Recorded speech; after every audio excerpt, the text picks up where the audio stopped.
नमस्ते बच्चों। पिछली कक्षा में हमने पाठ 7 नीति वचनानी पढ़ा था, जिसमें हमने 3 श्लोक किए थे और कुछ अभ्यास के प्रश्न किए थे। तो आज हम श्लोक 4 से शुरू करेंगे। चंदनम शीतलम लोके चंदना अपि चंद्रमा चंद्र चंदनियों मध्ये शीतला साधु संगति। लोके का अर्थ है संसार में। चंदन एक वृक्ष है जिसकी प्रकृति बहुत शीतल होती है। चंद्रमा से भी, अपि का अर्थ है भी, चंद्रमा चंदन से भी अधिक शीतल चंद्रमा होता है। चंदन मध्य, चंद्र और चंदन के बीच में साधु संगति, साधु लोगों की संगति और भी अधिक शीतल बताई गई है। तो इस श्लोक का अर्थ है, संसार में चंदन शीतल होता है, चंदन से भी चंद्रमा शीतल होता है। चंद्रमा और चंदन से साधुओं की संगति शीतल होती है, यानी कि सबसे शीतल साधु लोगों की संगति को बताया गया है। नेक्स्ट है, अलसस्य कुतो विद्या अविद्यस्य कुतो धनम अधनस्य कुतो मित्रम अमित्रस्य कुतो सुखम। अलसस्य का अर्थ है आलसी। विद्या सरस्वती, कुतः कहाँ, अस्ति है अविद्यस्य, यानी कि जिसको विद्या प्राप्त नहीं है, ज्ञान प्राप्त नहीं है। धन का मतलब है पैसा और दूसरी प्रकार की संपत्ति। कुतः कहाँ, मित्रम का अर्थ है मित्र, कुतः कहाँ, और अमित्रस्य यानी कि जिसके मित्र नहीं है। सुखम का अर्थ है सभी प्रकार की सुख सुविधाएं। तो इस श्लोक का अर्थ है, आलसी को विद्या कहाँ, यानी कि जो विद्यार्थी आलस्य करता है उसे कभी भी विद्या प्राप्त नहीं हो सकती। विद्याहीन को धन कहाँ, यानी कि जिसके पास विद्या नहीं है तो उसको धन प्राप्त नहीं हो सकता। धनहीन को, जिसके पास धन नहीं है उसके मित्र नहीं हो सकते। अमित्रस्य कुतः सुखम, और जिसके मित्र नहीं है उसको सुख प्राप्त नहीं हो सकता। तो इसलिए सबसे पहले विद्यार्थी यानी कि जिसको विद्या प्राप्त करनी है उसको आलस्य का त्याग करना होगा, तभी वह विद्या प्राप्त कर सकता है। नेक्स्ट है, हस्तस्य भूषणम दानम सत्यम कंठस्य भूषणम श्रोत्रस्य भूषणम शास्त्रम भूषणै किम प्रयोजनम। हस्तस्य का अर्थ है हाथ का, भूषणम आभूषण, दानम दान, अस्ति है कंठस्य गले का, श्रोत्रस्य कानों का, प्रयोजनम अभिप्राय। हाथ का आभूषण दान है, यानी कि जिस प्रकार से कंगन आदि पहनकर हम सोचते हैं कि हमारे आभूषण यही हैं, लेकिन इन्हें आभूषण नहीं माना जाएगा। हाथ के आभूषण दान देना है। सत्यम कंठस्य आभूषणम भूषणम, गले का आभूषण सत्य बोलना है। श्रोत्रस्य भूषणम शास्त्रम, और कानों का आभूषण अच्छी शास्त्रों को सुनना है। भूषणम किम प्रयोजनम, फिर अन्य आभूषणों से क्या अभिप्राय, यानी कि जिस मनुष्य के पास ये सभी आभूषण हैं तो उसको दिखावटी आभूषणों की कोई आवश्यकता नहीं है। नेक्स्ट है, अयम निज परो वेति गणना लघु चेतसाम उदार चरिता नाम तु वसुधैव कुटुंबकम। अयम यह है, निज अपना, इति ऐसी गणना गिनती करता है। लघु चेतसाम जिसका हृदय छोटा है। उदार चरिता नाम जिसका हृदय बड़ा है। वसुधा पृथ्वी कुटुंबकम परिवार। यह मेरा है अथवा पराया है, यानी कि अपने पराये की गिनती यह छोटे दिल वालों की है। उदार चरिता नाम उदार चरित्र वालों के लिए तो सारी पृथ्वी ही एक परिवार की तरह से है। तो जो लोग छोटे दिल वाले हैं या छोटे मन वाले हैं वह अपना और पराया ऐसी सोच रखते हैं। जो उदार हृदय वाले हैं, उदार चरित्र वाले लोग हैं, वो पूरी पृथ्वी को ही अपना परिवार समझते हैं। तो ये हैं आपके नीति श्लोक। इन सभी को आपको अच्छी तरह से इनका अनुवाद पढ़ना है और कोई भी 2 श्लोक आपको याद करने हैं इस चैप्टर में से। अब हम करेंगे अभ्यास। क्वेश्चन 1, 2 हमारा हो चुका था, 3rd भी। आज हम 4th क्वेश्चन से शुरू करेंगे, पूर्ण वाक्यन उत्तरत। और आपको सभी चैप्टर्स में से क्वेश्चन नंबर 3 और 4 एक शब्द में उत्तर और पूर्ण वाक्य में उत्तर, ये सभी आपको दोनों क्वेश्चन आपको नोटबुक में लिखने हैं। बाकी सभी क्वेश्चंस आपको बुक में फिल करने हैं कंप्लीट, क्योंकि ये एक चैप्टर और बचता है। उसके बाद हम आपकी बुक और नोटबुक दोनों चेक करेंगे, तो आप साथ साथ इन्हें कंप्लीट करें। क्वेश्चन नंबर 4, पूर्ण वाक्यन उत्तरत। पूरे सेंटेंस में आपको आंसर देना है। कै भारती देव्या कोशे अपूर्व कथम अस्ति। भारती देवी यानी कि सरस्वती देवी का खजाना कैसे असाधारण है। ये तो ही अयम कोशे वैत्तो वृद्धिम आयाति संचयात चैशयम आयाति।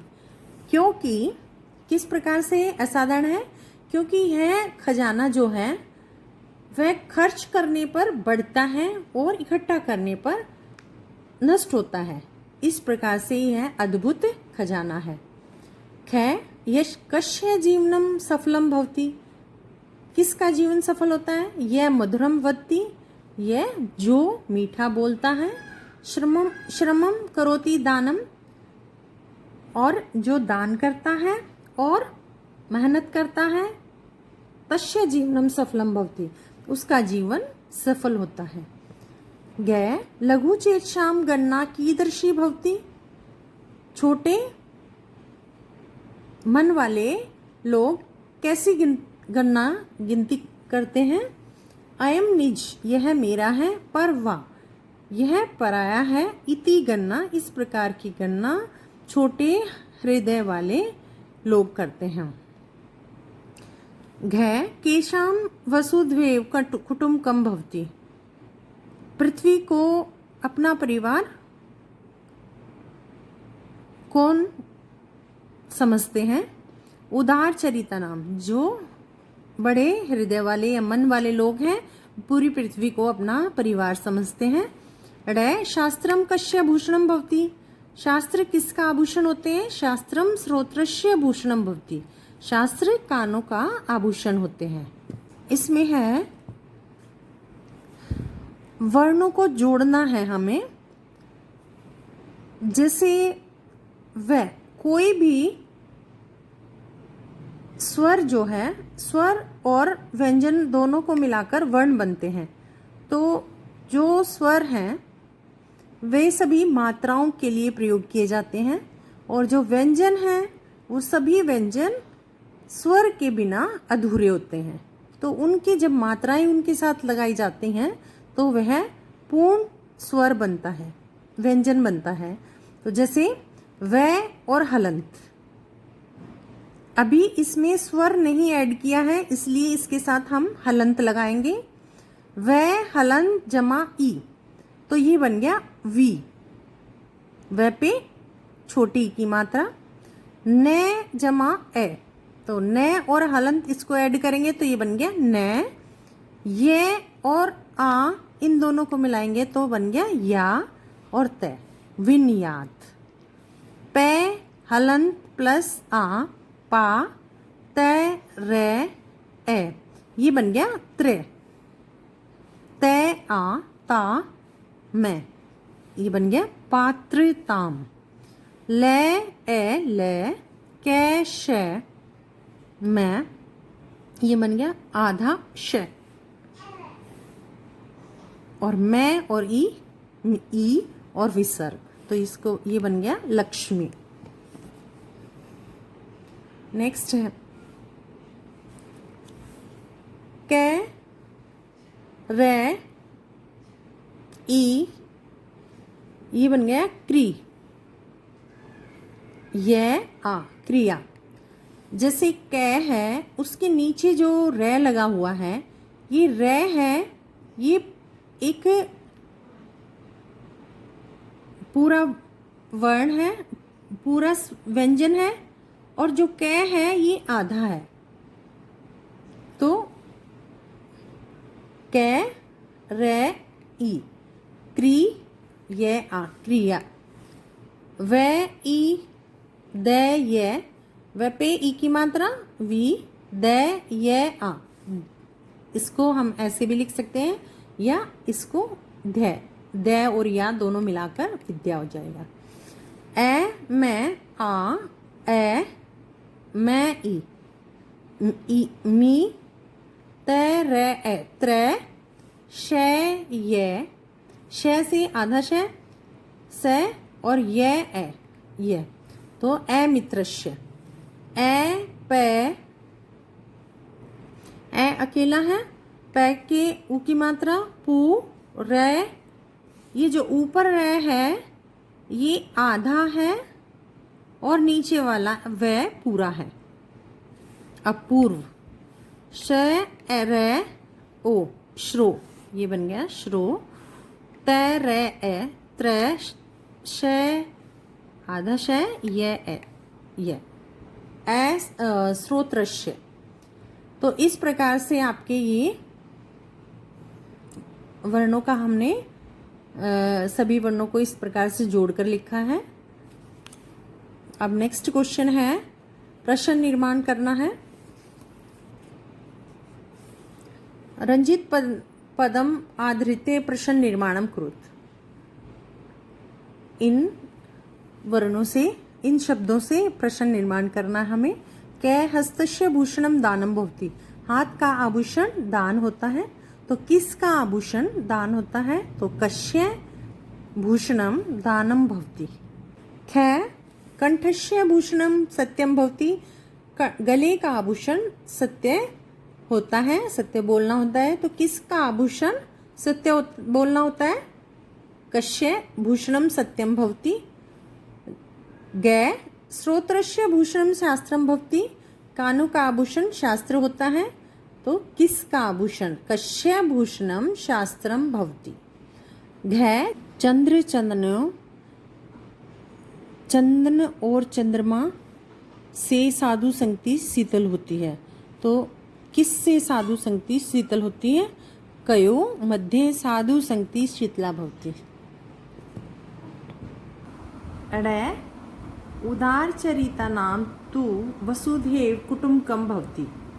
उदार बड़े और उदार चरित्र के लोगों के लिए पूरी पृथ्वी ही एक परिवार होता है, तो किसका एक परिवार होता है, या कौन अपने लिए कौन पूरी पृथ्वी को अपना परिवार मानता है, तो केशाम तु वसुधैव कुटुंबकम भवति। नेक्स्ट है प्रश्न 7, निर्देशानुसारम उत्तरत। जो पूछा गया है उसका ऑप्शन में से टिक लगाकर उत्तर बताना है। कै विद्या ददाति विनयम, अत्र ददाति पदस्य कर्ता कै। ददाति यहाँ जो पद दिया गया है, शब्द दिया गया है, उसका कर्ता शब्द क्या है? तो विद्या विनयम ददाति, तो कर्ता होता है किसी काम को करने वाला, तो यहाँ है विद्या। ख वै इति पदस्य किम विलोम पदम पाठे प्रयुक्तम। वै यह शब्द पाठ में विलोम शब्द, वह शब्द के लिए पाठ में क्या विलोम शब्द प्रयोग किया गया है? क्षय नष्ट करना, संचय इकट्ठा करना, और क्षय नष्ट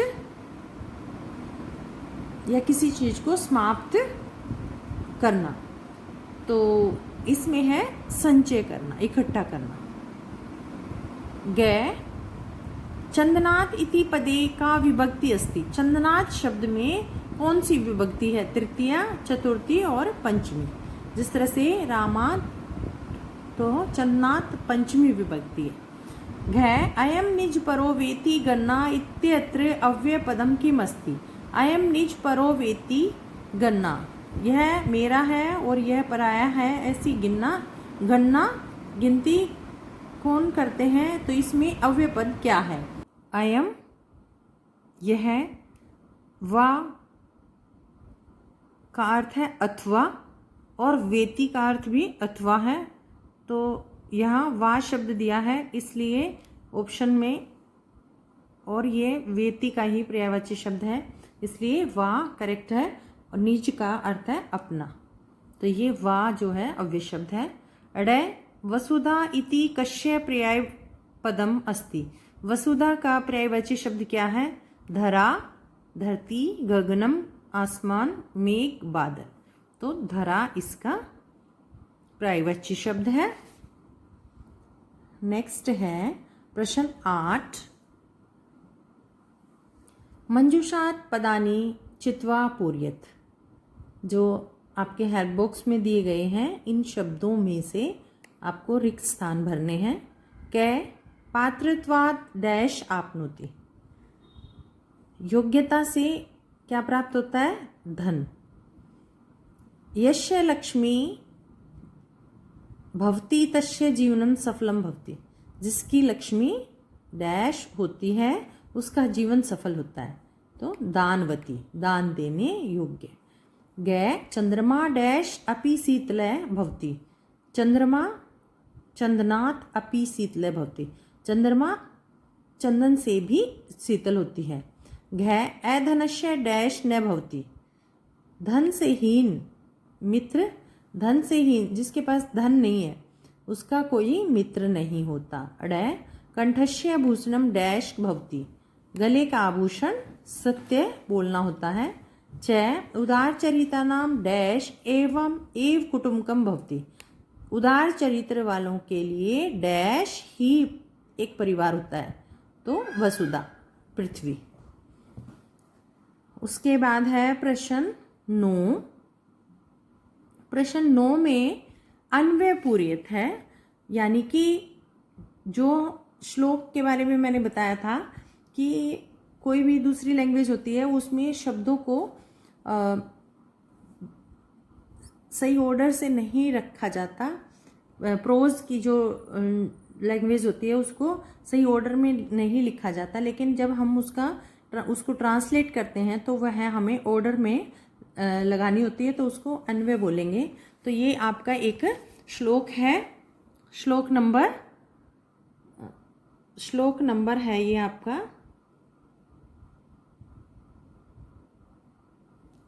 2। तो 2 वाले श्लोक को इस तरह से ऑर्डर में लगाकर लिखा गया है। भारती तव अयम कोशः कै अपि अपूर्वः विद्यते यत् वयते वृद्धिम आयाति संचयात् क्षयम आयाति। तो हे सरस्वती, तुम्हारा ये खजाना है, यह बहुत असाधारण है, जो कि खर्च करने पर बढ़ता है और इकट्ठा करने पर कम होता है। तो ये आपका एक श्लोक को ऑर्डर से लिखने के लिए दिया गया है ये प्रश्न। फिर है प्रश्न 10।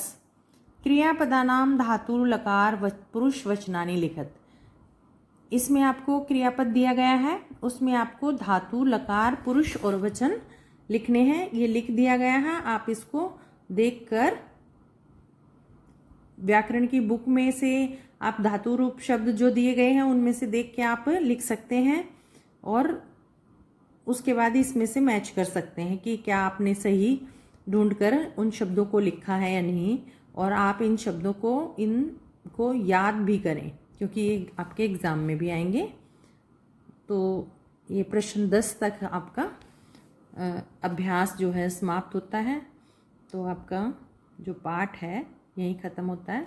अब हम अगली कक्षा में मिलेंगे और essay 1 का लास्ट चैप्टर करेंगे।